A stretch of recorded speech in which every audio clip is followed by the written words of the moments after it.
आइए सीखते हैं इस एक टेबल की हेल्प से। मैं आप लोगों को टेंसेस पूरी तरीके से समझा दूंगी और आप लोगों को हमेशा याद रहेगा। चलिए देखते हैं। तो अगर मैं बात करूं, हमारे 3 टेंसेस होते हैं, प्रेजेंट, पास्ट, फ्यूचर। प्रेजेंट जो अभी चल रहा है, पास्ट जो गुजर चुका है, फ्यूचर जो आने वाला है। राइट, इसके अंदर हमारे चार टेंसेस और होते हैं। पहला होता है सिंपल, या फिर इसको हम इंडेफिनेट भी बोलते हैं। सेकंड इज कंटिन्यूअस, मीन्स लगातार वह काम हो रहा है। परफेक्ट मीन्स वह काम हो चुका है। परफेक्ट कंटिन्यूअस मतलब वह हो भी चुका है और अभी भी लगातार हो रहा है। एक एक करके सबके कंसेप्ट्स को देखते हैं। तो सबसे पहले जो हम देखने जा रहे हैं, the first one is indefinite. ध्यान से देखिएगा, इंडेफिनिट टेंस में प्रेजेंट में हम क्या लगाते हैं? प्रेजेंट में हम डू या फिर डज लगाएंगे। डू हम लगाते हैं प्लूरल नाउन्स के साथ, पीपल, दे के साथ, और इनके साथ हमेशा वर्ब की फर्स्ट फॉर्म आएगी। या डज सिंगुलर के साथ लगता है, डू प्लूरल आई और यू के साथ लगता है। डू और डज वर्ब की फर्स्ट फॉर्म। पास्ट में यही क्या हो जाता है, डू और डज चेंज हो जाता है डिड में। दैट मीन्स डिड के साथ हम क्या लगाते हैं, वर्ब की पहली फॉर्म। फ्यूचर में क्या होता है, ये चेंज हो जाता है विल और शैल में।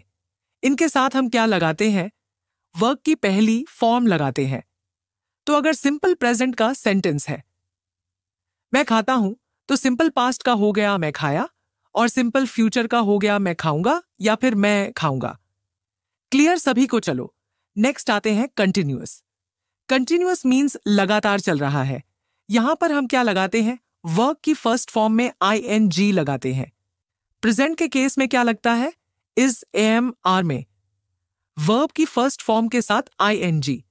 पास्ट में इज, एम, आर चेंज हो जाता है वज वर्ब में, और फ्यूचर में चेंज हो जाता है वह विल बी या शैल बी में। तो मैं खा रहा हूं, मैं खा रहा था, मैं खा रही थी, पास्ट कंटिन्यूअस। मैं खा रही होंगी, that is what. I will be eating, future continuous. अगले टेंस पर आते हैं परफेक्ट।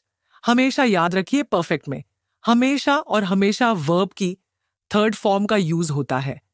प्रेजेंट में क्या लगाते हैं, हैज और हैव के साथ वर्ब की थर्ड फॉर्म। मैंने खाना खा लिया, that means I have eaten. Past में हैड प्लस वर्ब की थर्ड फॉर्म, मैंने खाना खा लिया था, आई हैड ईटन। फ्यूचर में मैंने खाना खा लिया होगा, आई विल हैव ईटन या आई शैल हैव ईटन। तो perfect means action is completed. Last में आते हैं, that is perfect continuous. Perfect continuous means action complete भी हो चुका है और एक्शन चल भी रहा है। उदाहरण के लिए, मैं पिछले 10 सालों से इंग्लिश पढ़ा रही हूं। तो 10 साल कंप्लीट भी हो चुके हैं और अभी भी पढ़ा रही हूं। That is perfect continuous tense. तो परफेक्ट कंटिन्यूअस परफेक्ट की वजह से क्या आया, हैज और हैव और वर्ब की third form, that is been. Continuous की वजह से क्या आया, आईएनजी। 2 शब्द और लगाते हैं, सिंस या फिर फॉर। अगर हमको एक्चुअल टाइम दिया होता है कि ये कम वेंसडे से हो रहा है, 2010 से हो रहा है, 2020 से हो रहा है, तो आप सिंस लगाओगे। अगर आपको टाइम नहीं दिया हुआ, ड्यूरेशन दिया हुआ है कि यह काम कितने समय से हो रहा है, 2 साल से हो रहा है, 6 साल से हो रहा है, 10 महीनों से हो रहा है, तो आप फॉर लगाओगे। तो क्या बना, I have been eating for 2 hours या I have been eating since Monday. Past में क्या हो जाएगा, हैज और हैव की जगह क्या आ जाएगा, हैड आ जाएगा। I had been eating for 2 hours when you came. Future में क्या होगा, इसकी जगह आ जाएगा विल और have. Will have been plus V1 plus ING। तो मैं 2 घंटे से खाना खा रहा हूं जब मैं वहां शिफ्ट होऊंगा। तो ये सारे के सारे टेंसेस थे आपके एक जिस्ट में। आई होप आप लोगों को ये वीडियो पसंद आई होगी। कमेंट में मुझे बताइए सिंपल प्रेजेंट टेंस के क्या रूल्स होते हैं।